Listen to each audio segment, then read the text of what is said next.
I don't know what I'm supposed to be doing, so I'm just going to be lazy and do nothing. And then from that, obviously, comes to the depression.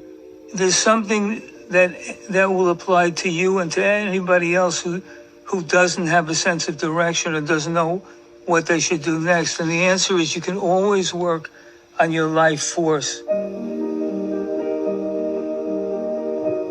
The only way to find out what you should be doing, it's like who you are, is to activate your life force. Because your life force is the only part of you that actually is capable of guiding you when you're lost. If you think of it as a pyramid, there's 3 levels of the life force. The bottom level is your relationship with your physical body. The second layer is your relationship with other people. And the highest level is your relationship with yourself. The bottom step is your relationship to your physical body. All you got to do is get your body working better, and it always works. The most classic thing is they're not exercising. Diet is another one, and sleeping. So what percentage of that stuff is what makes you actually feel better at first? Well, when it starts out, it's probably 85%. It's very high. How fucking crazy is that? When I was a kid, exercise and diet was framed to me and like there's something wrong with how you look. That's why you have 3 aspects of reality that nobody gets to avoid: pain, uncertainty, and constant work. So those are things you're just going to have to live with no matter what. If it did work like that, if you could banish part X, then there'd be no further progress. So if this is a story, the main character needs part X, it needs the villain, because if the main character doesn't have to overcome a villain, there's no story. Right. And there's no growth, and there's no change, and there's no bravery, and there's no courageousness. We need the negativity of part X or else we don't grow. Yeah, that's correct. It doesn't mean you can't work very hard at a goal. It doesn't mean you can't succeed.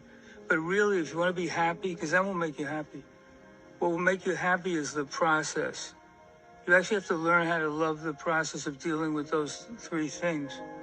That's where the tools come in. When it appears, you can identify it, and then you can use a tool on it to nullify it. And if you can teach somebody to do that, they can change their whole life. Because the highest creative expression for a human being is to be able to create something new right in the face of adversity. And the worse the adversity, the greater the opportunity. Say, well, you're asking me to love somebody I hate. It's not a way to forgive somebody. It's not for the other person. It's to make you feel whole and then free you from the maze, and then you can move forward. So, like, do you want to be right, or do you want to create something? That's what it always comes down to. Life is moving forward. If you want to waste your time playing games over here, you can, but you can't get those days, hours back.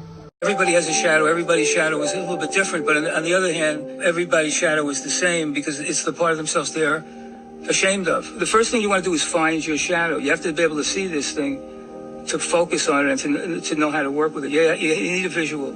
So close your eyes. Now, visualize a time in your life when you felt inferior, embarrassed, rejected, despondent, that you're ashamed of it. It's the part of you that you wish you were not, but you are, and not only that, you can't get rid of it. The question is, what do you do with that image in the present? That's something from the past, right? Talk to your shadow and ask him, how does he feel about you, how you've dealt with him, how you've treated him, and see what he answers. Now listen very carefully. The shadow needs attention, but he needs the attention not from the world. He doesn't need an Academy Award. The only being whose attention matters to your shadow is you. I want you to ask your shadow, what can you do to make up for the fact that you didn't pay attention to him for such a long time? It's the process of constantly relating to it that matters. If you don't pay him respect or attention, is the best word for it, he'll make you do things that are actually destructive. So it's both a tool that will make you feel better in the moment, and it's also a philosophy about where am I going as a human being. And the idea of being in sync with the shadow, it's a sense of wholeness. Wholeness means I don't need anything else. I'm whole the way I am. There's a line, then a circle, line, then a circle. Each one of those circles equals one action. But here's the thing. Every action has the same value. This is a matter of identity. Who am I? I'm not great. I'm not I don't want to look at myself like that. I look at myself just in terms of the habits with which I take action. If there's a failure or a big success, by the way, either way, you're going to keep going. I am the person that puts the next pearl on the string. That's it. So essentially, like getting out of bed in the morning is Yeah. a string of pearls, like just getting out of bed and Yes. doing what you have to do that day, and not putting like a size value on the effort. That's They're right. all the same size. The winner is not the one who always makes the best decisions or looks the best. The winner is the one who works that cycle. In other words, who's willing to take a risk, willing to act with some degree of faith, and then eats the consequences. If the consequences are bad, then you got to work the cycle again. That's as good as it gets. Now, here's the thing. In every one of these little circles, there's a little darker circle, much smaller. And the darker circle is a turd. It's kind of funny in a way, but what it says is every effort you make, let's say now we're trying to do this film, however this comes out, it's not going to come out perfectly. So there's going to be a turd in it. It's like, I don't really know if this is good or not. So I don't have to worry about that. I have to worry about forward motion and putting the next pearl on the string. And I would say my life philosophy is turning the opposite of that.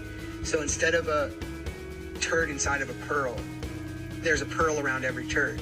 Because when something bad happens, I go like, there's a lot to be learned and a lot of good around this event.